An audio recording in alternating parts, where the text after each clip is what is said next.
Hey everyone, my name is Greg. I'm McCoy. And I'm D. We're from Chat. We're three Filipino American gay guys discussing topics about culture, LGBTQ identity, politics, even love. Or the lack thereof. Here we go again. Okay. We also cover family dramas and everything your tita baby and uncle boy don't want to talk about. You can find us on Apple Podcasts, Spotify, or wherever you listen to your podcasts. If you like this episode, please rate the podcast 5 stars, 6 and take it home. This podcast is a member of Bunk Collective.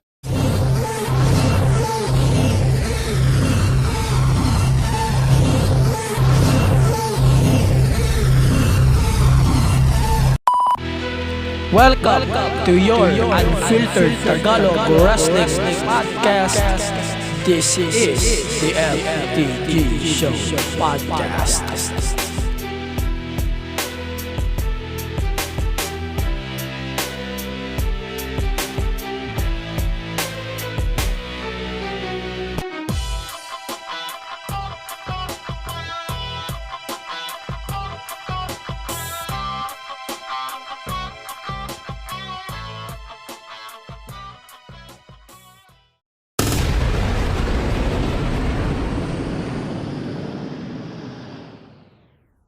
It's Friday, and you know what that means.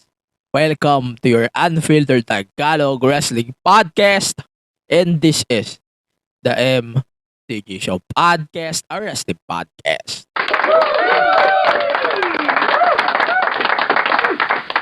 Alam mo yung short story lang bago tayo mag-start sa ating episode ngayong linggo. I decided to record this episode on a Friday, so expected there's a change here, no? So, don't worry, Friday pa rin naman siya madadrop. Pero, abangan nyo bukas yung ating, yung ating kick-off live at 7:15 onwards sa ating social media, Facebook and YouTube. There's a lot of bombs na I'm going to explain tomorrow. Malamang sa malamang marami tayong ipuputok na bomb dun bukas. Pero, let's go back to the story. On this week's episode of the podcast, we're going to talk about the Sasha and Naomi story that I wanted to share with you guys. Or, sa madaling sabi, yung this big controversy. Real, rare controversy na nangyari na on this company. We don't blame those women. Then, of course, we're going to talk about Wrestling of the Week. There's no big developments aside from that. Aside from MJF wanted going to WWE. And pinagtanggol niya pa yung PC. So it's kind of funny on his side. Pero I kinda agree. Diba? Before we go to our attention to detail episode this week, tackling about Sasha and Naomi, let's talk about SmackDown and Raw. So let's start SmackDown with the open challenge of Ronda Rousey. I don't know, but Ronda Rousey doesn't appreciate the title name. She doesn't like the SmackDown Women's Championship. Instead, she wants to call it SmackDown World Championship. Ito, I'm going to say this. I know she works for UFC before, and their titles is Women's World Championship. But, remember, nakaka-confuse kasi siya sa men's title. Nakaka-confuse talaga siya. I don't know if you guys like the idea of that. Kasi ako, I don't know, I like it kung nakadikit. Pero it's really confusing kung Women's World lang o World Championship lang. It's really confusing. Tingnan mo yung ginawa nila sa NXT Taro before, 2019. When Rhea Ripley won the championship. Remember that? Ginawa nilang NXT Championship yung belt. Kasi equality, tangina nyo. Ayun lang naman eh. Yun lang naman dahilan nila bakit gusto nilang i-rename yung women's title ni Rhea nun eh. Pero it's still, women's si Rhea. And these motherfuckers doesn't have any ideas kung paano And ano yung difference ng history ng Women's Championship ng NXT sa World Championship ng NXT? Ba? These motherfuckers doesn't know. Let's go back. Okay, regardless on that action by Ronda, I love the idea. However, if i-insert na yung World Championship on this thing, it's gonna be good for sure. So, for reasons, we can call it SmackDown Women's World Championship or maybe the Raw Women's World Championship. It's kinda long. Kung ito WWE Women's World Championship, it's fine. Pero ito hindi eh. I don't know. But regardless, that's a pretty good idea by Ronda. But not a fan of her promo last Friday on SmackDown. Yun. Para siyang para siyang mga supporter ng pink, ng pula, na panalo na nga. Kung ano pa sinasabi, ang cringe pa masyado. And that's Ronda Rousey, yes. And I'm glad Raquel Gonzalez or Raquel Rodriguez, sorry. Raquel Rodriguez accepted the open challenge of Rowdy Ronda Rousey for the SmackDown Women's World Championship as per Ronda wants. Okay, so I love Ronda's performance here. I love Raquel's performance here. Pero let's face it, if kung sino man yung pwedeng makatalo kay Ronda, o pwedeng makadethrone kay Ronda, one of them should be Raquel Rodriguez. Wanna know why? Raquel Rodriguez is the future. And kahit mag-tyro hostage yan si Ronda Rousey, Raquel winning the title makes the title better. Kahit pa paano. Ba? Kahit pa paano. I know, maraming may gusto sa women's title because Ronda holds it. But it's different when Raquel holds it. I know you guys hate the NXT women's title run of Raquel dahil sobrang stale nga nun. But I don't blame you. Then, let's go on to the main final segment of this week's SmackDown because the card is not really caring about. Wala naman ako ganun pake. Okay. So let's talk about the plans of unification. So tomorrow on SmackDown, we're going to have a unification title match for the Raw and SmackDown tag team titles. I don't know, it's a good idea to put it on SmackDown or siguro para lang mag-boost yung TV ratings nila. O pagkatapos ito ay dilipat nila yung match sa Hell in a Cell. I don't know, it's a good move, but definitely a good move for siguro ratings wise, yes, I agree. Pero on this one, parang nalalabuan pa ako eh. So what's the point of the unifications, ha? Pwede naman winner take all eh. 'Di ba? Not a fan of the Brock and Roman unification. So malamang sa malamang, hindi rin ako fan nito. Kasi it doesn't make sense. Lalo na si Roman, wala siya for the next 10 weeks. And you guys acting like hindi nangyari yung title hostage na yun before. Diba? You guys are fucking hypocrites. If you did, you're fucking hypocrites. Seriously. Yung mga sinasabi nyo kay Brock, it applies to Roman now. That's who he is. That's the fact it is. Paano ba?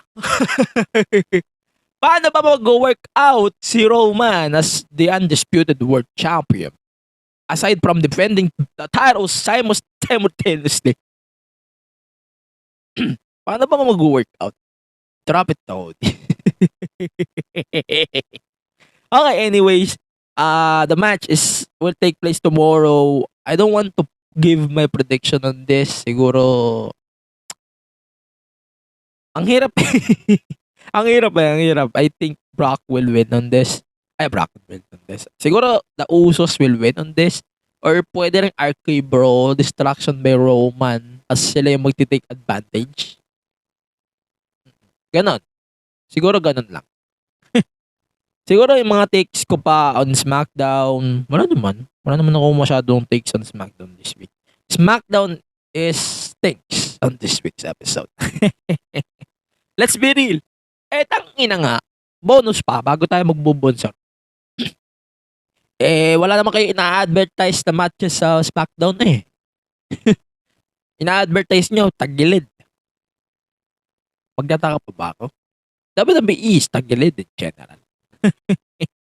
Okay, let's continue with our Monday Night Raw. So let's talk about Lashley and Omos in a steel cage match. I'm going to say this at least. The ending is kind of cliche, but I love the idea here. Siguro gusto ko lang yung way how they executed the ending.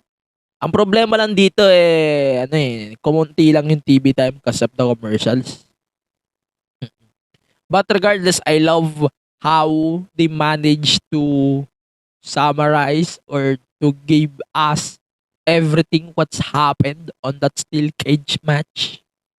But regardless, I love the idea of the ending. So by throwing Lashley out of the cage, and then he won, obviously by standing and putting his feet on the arena floor.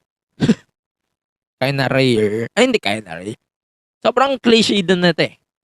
I like the spear of Roman few years back. Plus, yun na. Sobrang rare sa akin. May magustuhan ako steel cages. For real. Sobrang rare. Mas gusto ko pa nga yung mga pinfall submission ending sa mga sequence na yun. But I don't blame you guys. Okay. So let's move on to the Bullet Club. And Liv Morgan plus the Rhea Ripley's explanation why she joined Judgment Day. Actually, it makes sense for Liv to join Bullet Club side of things in WWE. Kasi they're obviously opposed by excuse me. They're obviously opposed by Judgment Day. 3 members of Judgment Day. And there's no fucking reason to leave Morgan alone. Ganun lang yun eh. But it makes sense naman. Sa storytelling. And then, balik tayo sa Judgment Day. Rhea Ripley explained her side why she decided to join Judgment Day.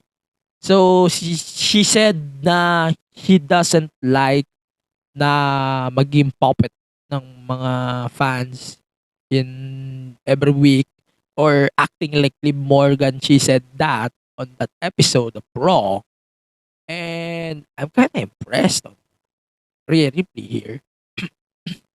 But, regardless, I want to see a 6-tag match at Hell in a Cell between those punks. No? It's fine. That's fine. Okay. So, move on tayo with the Cody Rhodes and Seth Rollins inside Hell in a Cell that will take place in less than 2 weeks' time. Wow. Less than 2 to 3 weeks' time. So, Cody Rhodes versus Seth Rollins 3. I don't know, but I'm going to give my take on this. So, masyadong maaga para ibato ko yung take ko. Kasi may possible second Hell in a Cell match pa. Pero, regardless, mas gusto ko na isa lang yung Hell in a Cell match dito. Kasi ito lang yung well-built na feud para mag Hell in a Cell. And unlike the Cell matches before na, it's a Hell in a Cell season, we need to put 2 Hell in a Cell matches na unnecessary and the moments that we don't need to give back. Ganun. That's how we feel about Hell in a Cell. On recent memory. That's what we're trying to say about Hell in a Cell in a few years. And people are pissed. Seriously, people are pissed on that logic by World Wrestling Entertainment. By doing that move, you just started a wrong decision making here on your own show. Okay. But regardless, I love to see those two guys fighting on each other for the last time, at least for the last time, inside Hell in a Cell on their feud. And sana nga ito lang yung mag-main event. And ito yung mag-main event sana. Wag nang dagdagan yung Hell in a Cell matches sa card. It's gonna be good for me. Okay. So, last thing that we need to talk about is the Asuka and Becky Lynch thing. So, the story here originally is, paikliin na lang natin. So, supposedly, dapat magkakaroon tayo ng 6-pack challenge with the winner will face Becky Lynch for the Raw Women's Championship. Becky Lynch. So, supposedly, the winner will face Bianca Belair. Sorry naman, akala ko si Becky pa din. De, joke lang.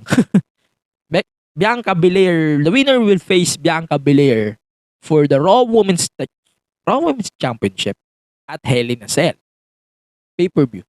So supposedly that's Naomi and Sasha that we're going to talk about on our third segment of the show. Then sino pa ba? Naomi, tama. Nikki ASH, Doudrop, then the two main characters, Asuka and Becky. So yun nga, nagkaroon nga ng backstage segment. They confirmed na Asuka and Becky will fight one-on-one with the winner will face Bianca. Baka Becky na naman yung masabi ko. At Hell in a Cell for the Raw Women's title. So, that's a fun match, personally. I love this fun match. And wala eh. I love this. Sobrang natuwa ako sa match na to. As much as you guys hate the idea of that, sobrang natuwa ako on this match. Asuka winning the title match is a really good thing to put Becky aside for now. Wala mo na siyang title feuds. It's fine for me. And it's really good na nakakuha si Asuka ng opportunity to face Bianca one-on-one ulit for the title at Hell in a Cell. The con here, however, posible pa maging triple threat na eh. Feeling ko magiging triple threat na eh. Tapos Hell in a Cell pa. I don't know. Let me know in the comments or sa platforms ng podcast kung ano yung masasabi nyo about the possible build-ups of Hell in a Cell. Let me know. But first, we're going to take our first commercial break. But before we go to our first commercial break, let's plug something. So, malapit na yung sale ng Shopee. If you want to support the podcast on Shopee, please use my link on the description below.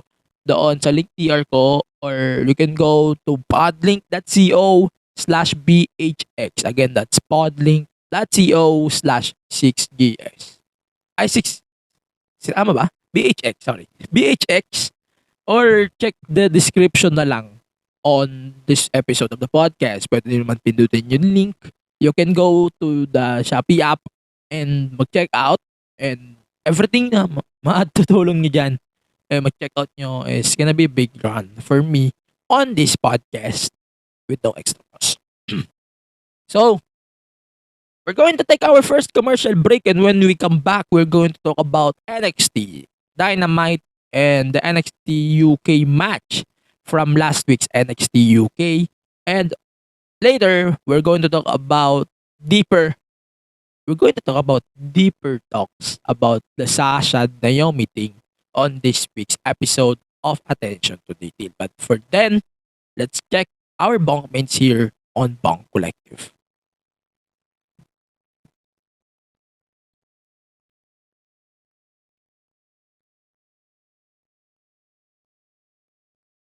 So Mars, what na? Do you want to talk about everything and anything under the sun? Listen to our fellow Pinoy stories or just catch up? Big cuento? Why not? Here at Mars What Na podcast, everything is free-flowing, like the alcohol that we may or may not be drinking. You've got your Kumars Michelle and Bethany, here finding what makes us distinctly Pinoy, our similarities, our differences. covering the topics about Pinoy experience from the motherland and abroad. Catch us on Tuesdays at 8 p.m. on Spotify and Apple Podcasts. Kita Kits! Hey everyone, this is Mo Twister, and you're listening to the Kingdom Podcast with the voice DJ Yuki. That was the OG, Mo Twister, promoting this podcast. If you like Korean pop culture, or know someone who does, then get into it, and visit our Facebook, Twitter and Instagram pages at the Kingdom Pod PH. We're proud to tell you that this is one of the premier shows to go to for your weekly dose of K-pop. So drop everything and listen to the Kingdom Podcast. Available in all your podcast streaming platforms. Join us! Okay, we're back here on the podcast. So, let's continue with our NXT review. Okay, so let's start with the tag team match. Cameron Grimes, Solo Sikoa versus Carmelo Hayes and Trick Williams. So, that's a really good fun match for this week's NXT. And, ayun, sobrang fun nito lalo na sa mga susunod na linggo.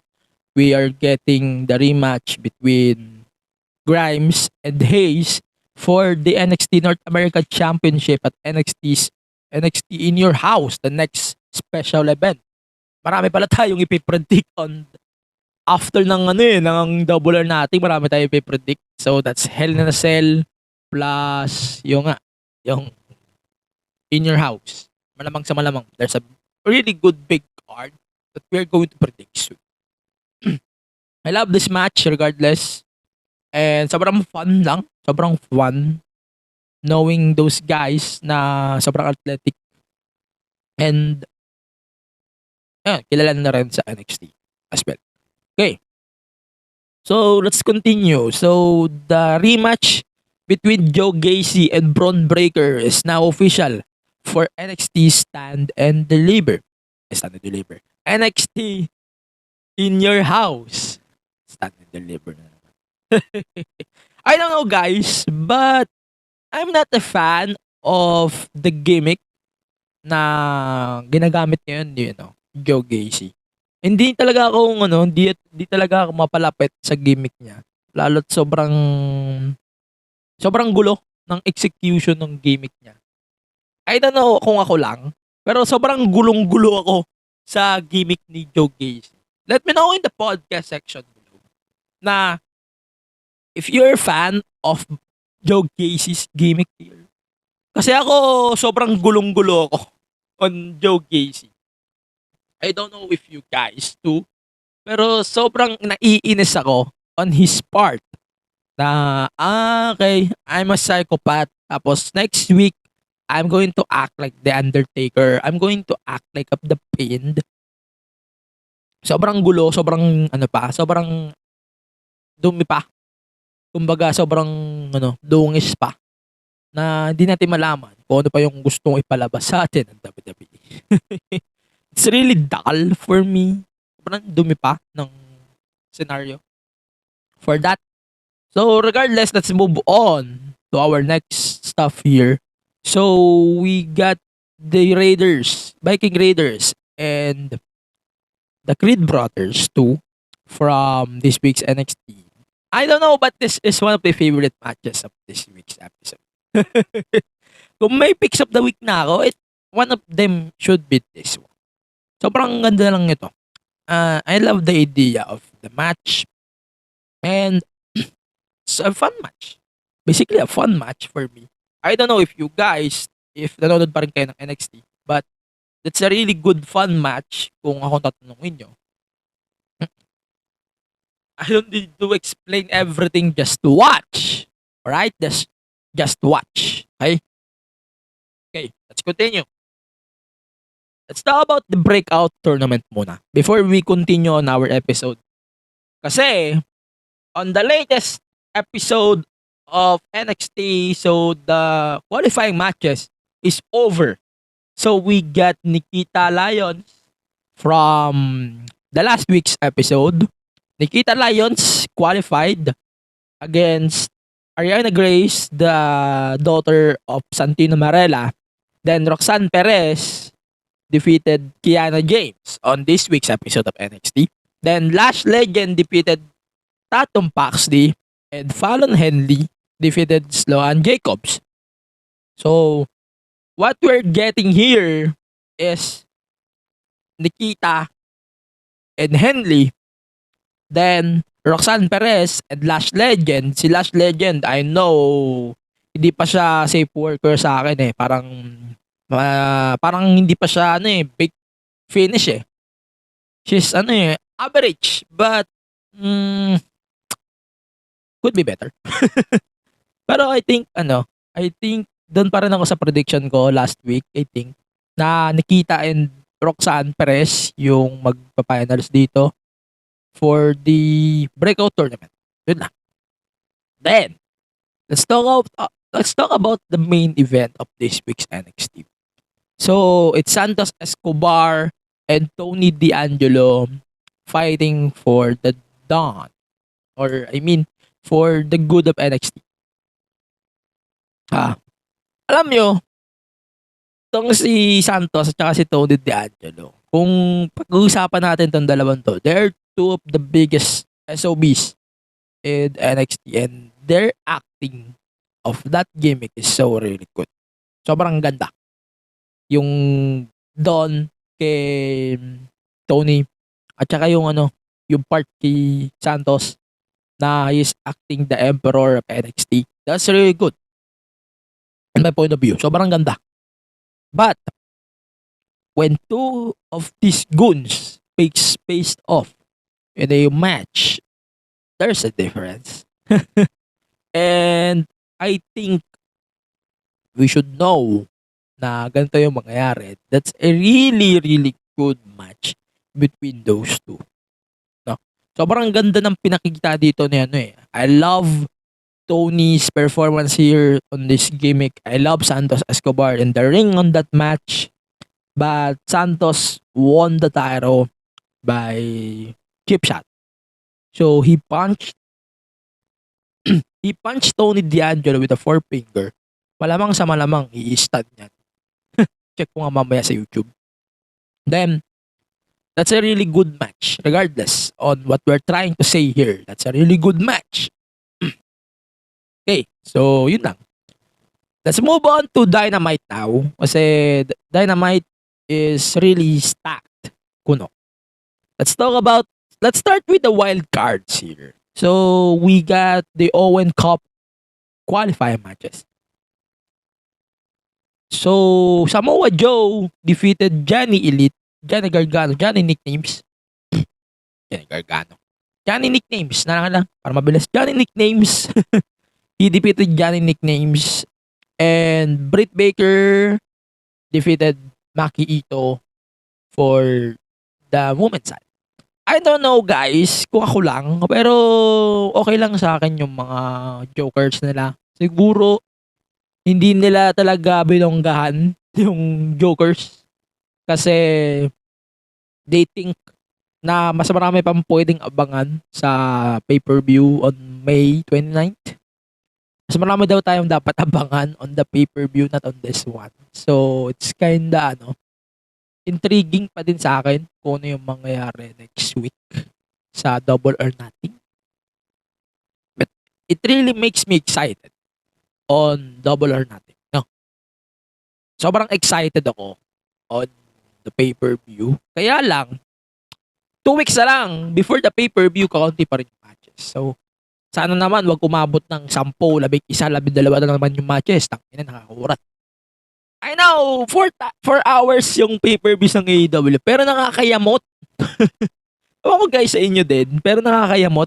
Hindi siya pleasure watching. It's more on it's more on guilt. Di rin siya guilt pleasure.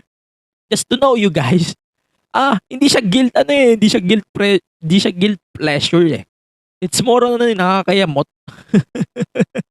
Pero wala eh. That's the signature AEW pay-per-view. So, 4 hours of pay-per-view, 4 times a year. So, yeah. Yun lang. So, okay lang sa akin to. I think it's okay yung wild cards for the Owen Cup for Joe and Britt Baker respectively. Siyempre, ayaw rin natin matalo si Joe. Siyempre, ayaw rin nilang ipatalo si Britt Baker, the overrated woman. That's who she is. And wala na. Wala na akong masabihin. Let's continue with the match. So, I love the Takeshita match versus Hangman Page on this week's episode of Dynamite. Ako, ito, na-realize ko kagabi, hours before recording this episode, that Takeshita competed in Dark and Elevation. Kasi wala naman nanonood kasi ng Dark and Elevation. Bihira lang. Mga nanonood ng Dark and Elevation, paki-enlighten ako on his performance sa Dark and Elevation. Because this match alone on Dynamite impressed. Na-impress na agad ako. And I hope that's hindi siya yung last time na makikita natin siya on TV. Kasi definitely one of the guys in Japan is really good. I promise you guys. Plus, regardless, the ending of the match with Hangman Page is the GTS. Oh, he hits the GTS on Takeshita and he gets the win. Ayan parang binalik lang ni Hangman yung Lariat ni Punk last week. So, it really makes me excited about the match at Double or Nothing. Sobrang na-intriga ako at the same time na-excite ako for the upcoming paper. Let's see kung hanggang Double or Nothing excited pa rin ako. Okay, let's continue with the 10 lashes of the belt of Wardlow featuring MJF. I don't know, but naantok ako habang nangyayari to. I know Wardlow is the best thing in AEW right now, pero naantok ako kasi repeat lang to nung mga nangyari kay Cody. Parang nayamot ako nung pinapanood ko. Shit, I'm going to move the channels muna abang nangyayari to. I know you guys are going to disagree with me na dapat hindi ko nilipat to because ang ganda nung sell ni Wardlow doon sa belt. Parang di tumatalab sa kanya. And the 10th lash of the belt, he decided to low blow Wardlow. And then, ayun. Yamot. Ang crowd, panigurado. Yamot na yamot. But, yeah. It's just a repeat of what happened on that MJF Cody feud. Cody feud's back.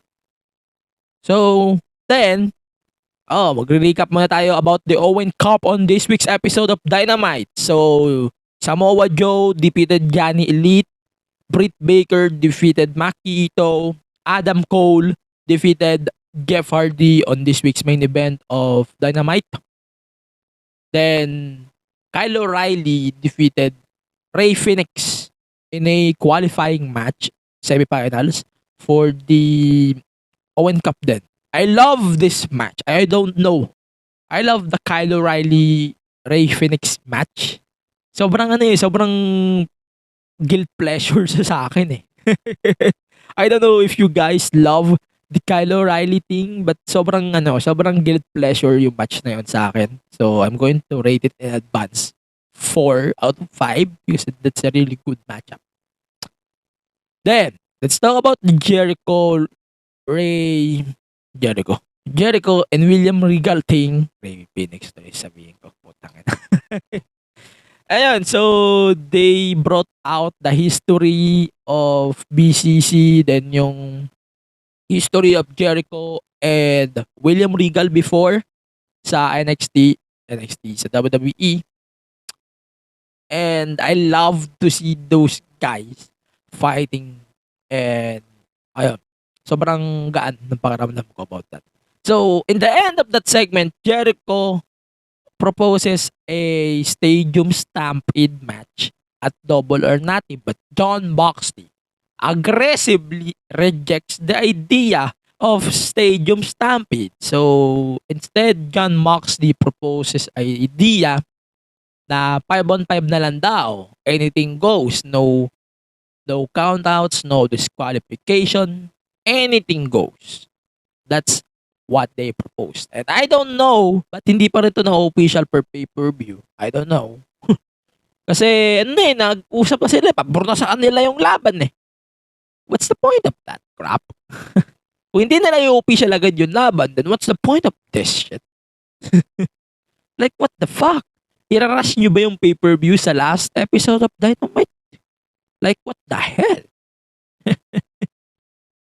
I'm kind of disappointed about their booking sa Double or Nothing, by the way. Kasi, Tony Khan, I think Tony Khan is thinking, may pay-per-view pala na parating. Okay, let's book a lot of matches.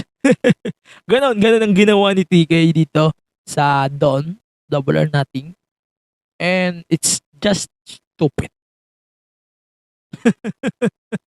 I don't know if you guys. So also, possible din na magkaroon ng tag team titles three-way match between Swerve Scott, then Kit Lee, Powerhouse Hobbs, and Ricky Starks.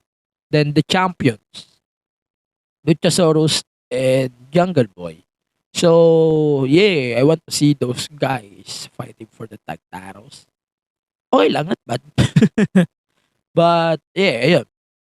Then, finally, let's talk about this. So, it's kind of funny, MJF. Pinagtatanggol niya yung WWE. I don't know if you guys takes this a kayfabe take from MJF, but yung pinagtatanggol niya yung performance center, it's kinda real makes me confused na. MJF is pro WWE on this thing? Or he just acting like is part of his gimmick na maging annoying, maging agree to disagree guy, ganun. I don't know kung ano yung gusto kong iparating o gustong iparating ni MJF about this. Kung hindi ko alam o kung mali ako, let me know. Pero, I think I agree with MJF na may mga homegrown talents din naman sila. And hindi ko na masisisi if MJF jumps to WWE after his contract in AEW. Kasi currently, ayon daw sa Fightful Select, MJF is frustrated with his AEW run so far. And he wants a raise. Ito. Alam mo, sa dami-dami ng mga tao niya sa AEW, I don't think makakuha ni MJF yung race niya. Kung sa WWE, maintindihan ko. Sa AEW, hindi. Ibang-iba kasi yung atmosphere ng AEW kumpara sa E. Kung ako tatanungin nyo. But regardless, meron pa tayong 2 taon halos para pagtiisan si MJF sa AEW. Yung mga fans dyan ni MJF na gusto na pumunta rin sa E. Kalma lang kayo. May 2 years pa. Okay? May 2 years pa si MJF with the company. Kalma lang kayo. Okay? Kumalma lang kayo. Okay. So, let's add this NXT UK match between Jordan Devlin and Ilya Dragunov.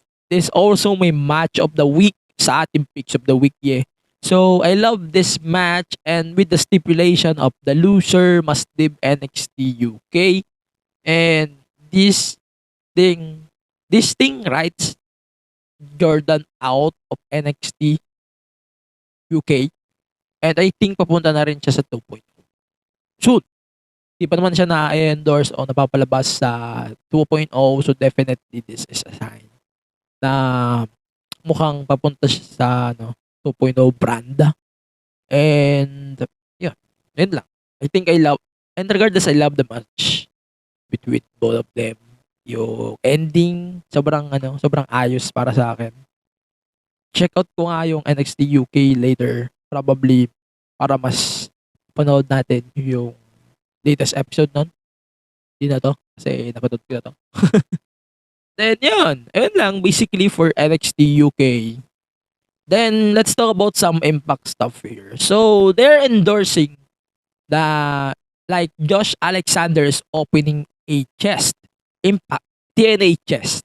So ano kaya ang pinaparating nito? It's either they're reviving the Impact or the TNA branding in Impact Wrestling or just parang gusto lang nila ma-remember natin yung Impact or TNA branding dito po sa Impact Wrestling. malamang sa malamang on their pay-per-view on June 19th. Malalaman natin kung ano yung sagot on that question. But for then, we're going to take our second commercial break. Ayun, so before we go nga, pag-usapan natin yung parating na sale sa Lazada. If you want to shop on Lazada, syempre lahat ng bagay nasa Lazada yan. So if you want to support the podcast on Lazada, please use my link, podlink.co/6gs. You can use my link TR. Pwede nyo ma-access yun, Lazada, syempre. Then, diretso yun sa app, tapos check out, and of course, darating yung order mo, and support the podcast without no extra cost to you. We're going to take a break, and when we come back, let's start our attention to detail episode of this week's podcast. And malamang sa malamang, marami na naman tayong tirada about the Sasha and Naomi thing. And there's a lot of things to discuss on this part of the podcast. And don't worry, sa mga hindi makakapakinig nitong buong episode na to, i-upload pa rin natin yung ATD episode sa Spotify, sa kabilang podcast, the Attention to Detail, the podcast, I guess after ng event ko tomorrow. Yung ating anniversary stuff tomorrow. So, ayun. So, Attention to Detail is next. We're going to talk about the Naomi and Sasha thing after the break. So, for now, let's check our bunkmates here on Bangkulak. I loved you then, I love you now, and I will continue loving you until I can no longer. You took a part of me until I had nothing left. The old me had to die so the new me could be reborn. I didn't deserve that pain. I deserve love, just not from her. Today, I choose myself. I wanted to tell you, but you weren't there. These are the stories that I wish you heard. Streaming weekly episodes on Apple Podcasts, Spotify, and Google Podcasts. Bakit mabaho ang utol? Lulubog na ba ang Pilipinas? Mahihain ba ang makaya? Bakit bumabagyo sa Pinas? Mga katanungang bumabagabag sa kaisipan ni Juan. Halika, bigyan natin ng mga scientificong kasagutan. Ito ang inyong gurong lakan mula sa Bulacan, Sir Red. At ito ang Hinayin na Tagham, the podcast year 2. Pakinggan sa lahat ng major podcast streaming platforms. Tara, matuto, magsaliksik, magkaroon ng dagdag na kaalaman. Haynayan, magpakailanman. 2019. Tandang-tandaan nyo pa ba? When Sasha took an absence. Sabi niya, she's not happy with her run on the company and she left temporarily. Vince McMahon doesn't want to release her from her contract because malaking kawalan sa WWE if Sasha got released. In 2022, napapanahon pa rin ang usapin ito. But in this case, we're talking about the Sasha and Naomi controversy. Let's start. Right now, on this episode of the podcast, we're going to explain to you guys how or paano in Filipino, paano nangyari ang lahat ng ito. I'm reading a statement from WWE and una itong lumabas kay SRS of Fightful. Then, WWE released their own statement with the same context or same text. And I'm going to read it to you guys right now. Then I'm going to throw my shit on this.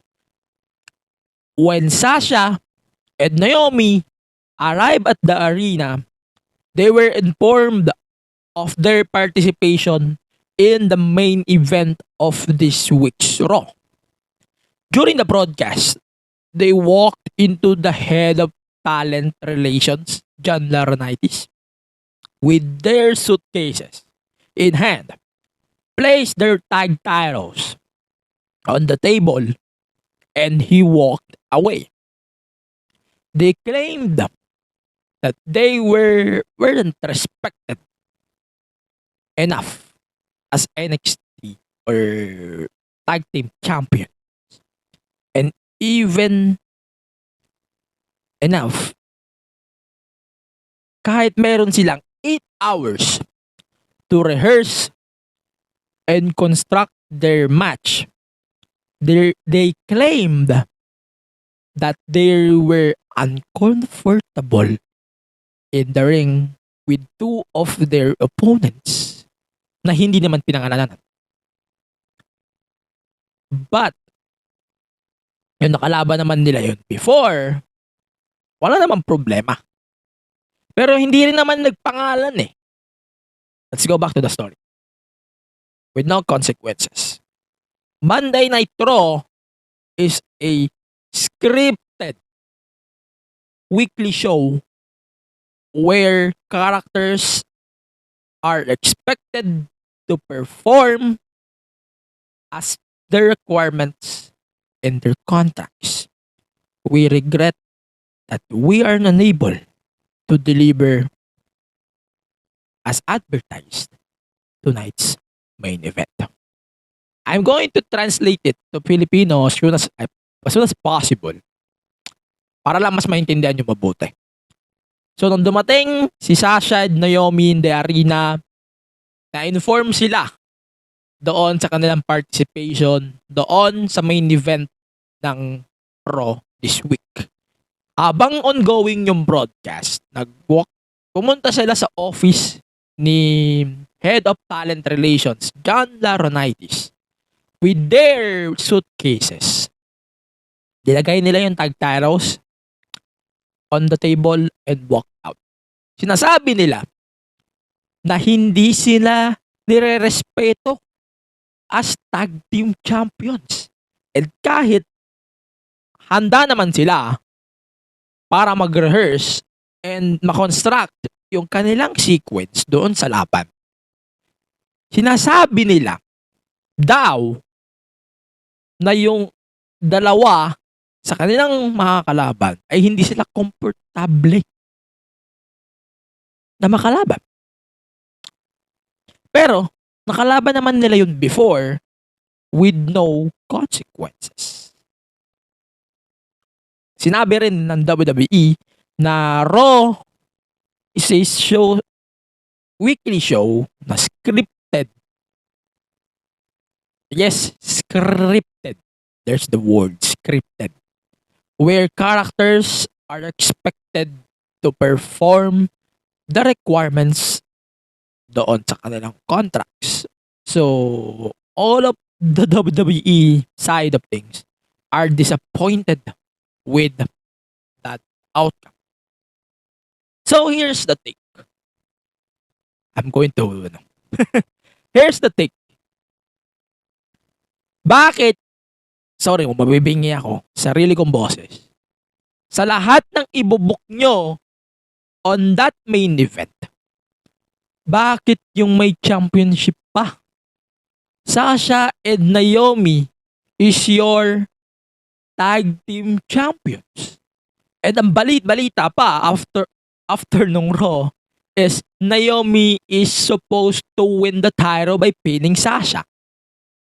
Is that stupid enough for you guys? Seryoso? Kaintindihan niya tayo.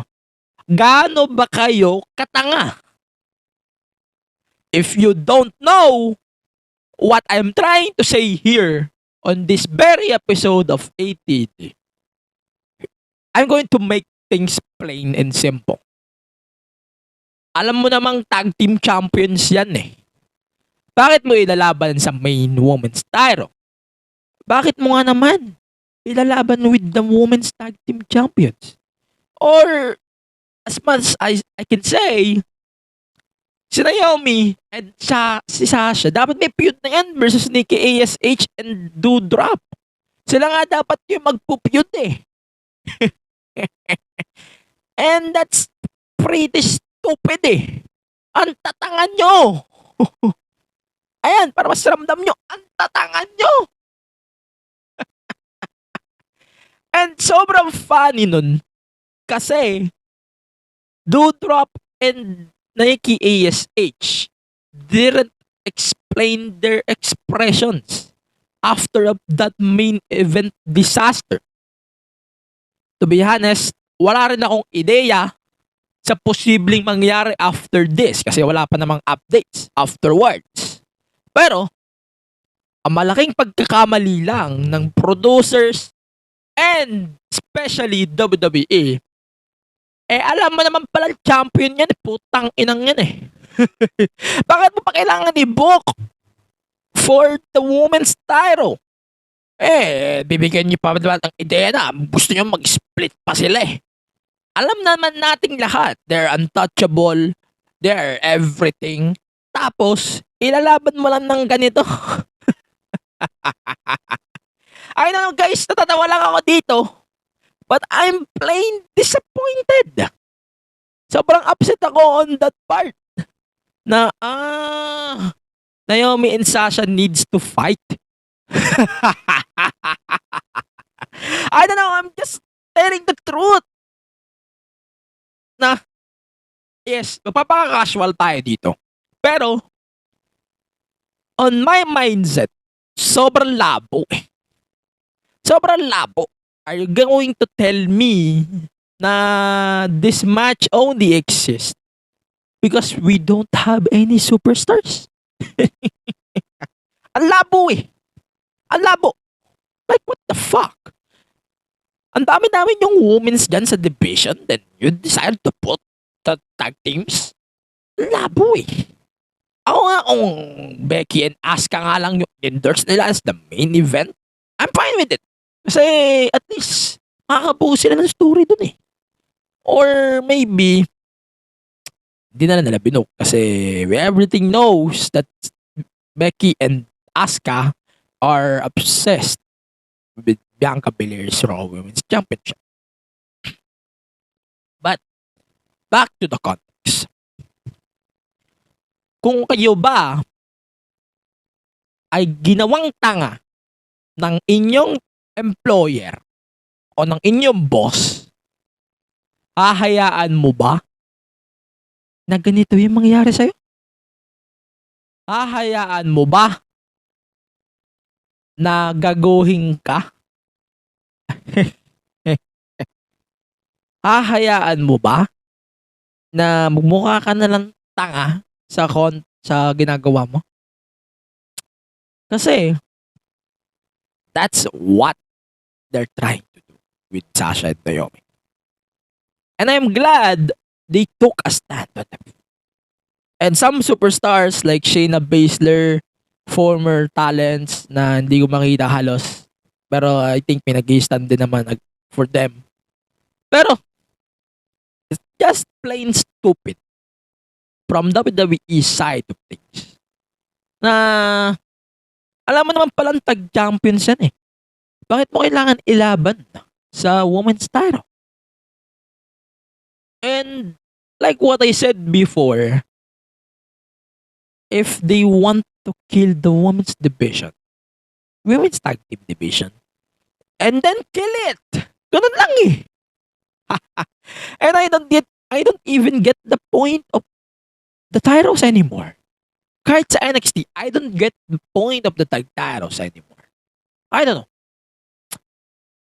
Nanonood ba kayo ng NXT? Because their tag titles, di na mabitawan eh. So, to conclude the story here, I'm going to do a follow-up of this once development blows up ulit. This thing is a simple example of WWE stupid. Katangahan, walang gamot sa katangahan. Sa kabobohan meron. Pero this decision right here, you just made yourselves an idiots. At kung ikaw ay isang ganyan din, gaya ni Naomi and Sasha, pag-isipan mo mabuti ang iyong decision. If hindi ka na masaya sa boss mo o hindi ka na masaya sa trabaho mo, walk away. Set yourself free. Huwag ka na magpatanga.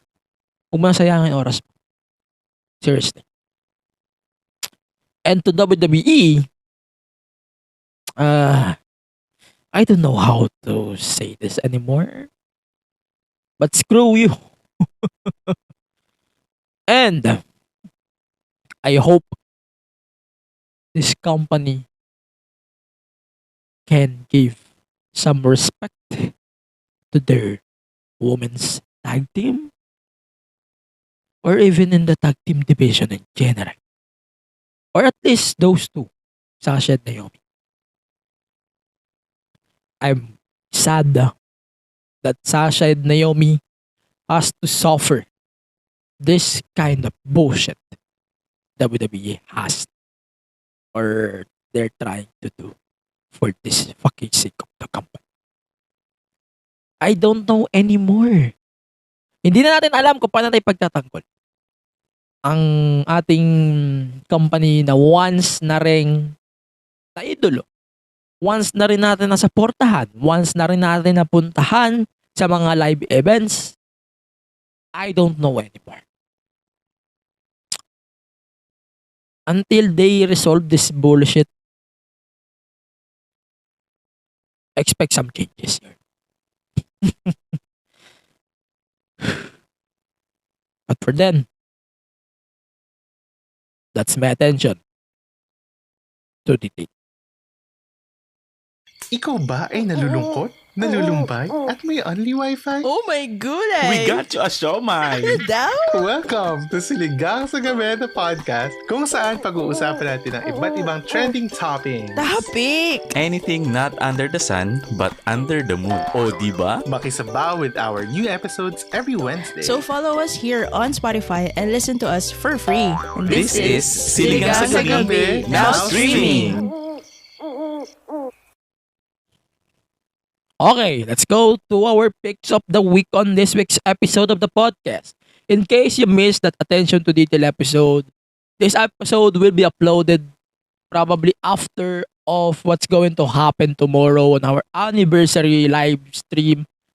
Like what I said on the podcast YouTube channel and on Facebook, our kickoff live at 7 p.m. at least. And then our episode with Miss Rain Cruz will be released in video format, yes, at 8 p.m. on YouTube. So reminders lang, konting reminders lang baka kasi may ilang hindi manood ng live natin tomorrow. Yung video is only 720p. And yung Zoom feed of that episode messed the whole thing. So malamang sa malamang malabo yun. Malabo yung product na yun tomorrow. So, I'm going to apologize in advance kung ganun yung effect, no? Ang lala kasi nung Zoom video na yun. Malamang sa malamang, I'm going to try my best to re-edit that one or yung isa pang episode na i-up natin under that series. I'm going to try my best. But regardless, tomorrow is the day of our podcast anniversary. I wish all of you guys the best and this and I guess we can move on to our picks of the week.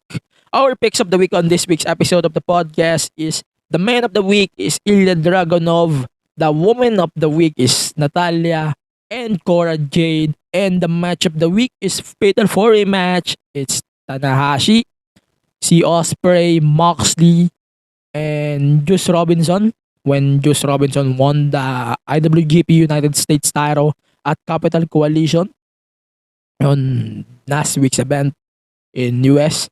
And then the UK title between Jordan Devlin and Ilya Dragunov on this week's NXT UK. So, please follow the podcast on all of the social media platforms, Facebook, YouTube, Twitter, Instagram, Twitch, and on TikTok at the THEMTGSHOWPOD. Sa ngayon, wala pa tayong custom link sa YouTube, but you can search the MTG Show Pod on YouTube. Simple lang, the MTG Show Podcast on YouTube. Makikita nyo na agad yan sa search, pag search na yan. And then please listen to our episode every week on Spotify, Apple Podcast, Google Podcast, and the rest of the podcast platforms na alam nyo naman na kung ano yon. And on the podcast app which is available on Google Play Store. You can support Bunk Collective by following us on social media, Facebook, Twitter, Instagram at The Bunk PH. You can visit our website, thebunkph.com. And then you can support Bunk Collective on Patreon, patreon.com/thebunkph. And you can follow me on social media at AG Penera on Twitter and Instagram. You can approach me there. You can fuck me there. Joke lang. You can approach me about wrestling stuff here on those platforms. And I'm going to invite you guys finally on our anniversary event na mangyayari tomorrow. So tomorrow is our anniversary of the podcast. So malamang sa malamang we're going to have a stuff. Mag-live tayo at 7:15 at least doon sa Facebook and YouTube podcast. YouTube natin sa podcast at the MTGSHOWPOD podcast. And then at 8 p.m. sharp, magpe-premiere yung ating episode last year with Miss Rain Cruz na nasira dahil nung editing. Sinubukan ko siyang i-fix but at malinaw naman I don't know, malinaw naman siya sa akin. Ewan ko lang sa mga manonood tomorrow. Sana ma-appreciate you din yung nangyari. And that thing is kind of messed up. Unfortunately, that's my fault. So blame me for that. But I'm going to explain more tomorrow sa ating Discord night. Yung ating kickoff live tomorrow again 7:15 p.m. Mag-umpisa tayo ng countdown sa ating Facebook and on YouTube at the MTG Show Pod. And at 8 p.m. our episode with Miss Rain Cruz will be released on that platforms. So, stay safe, stay reso. See you on the next episode. And see you on the next episode.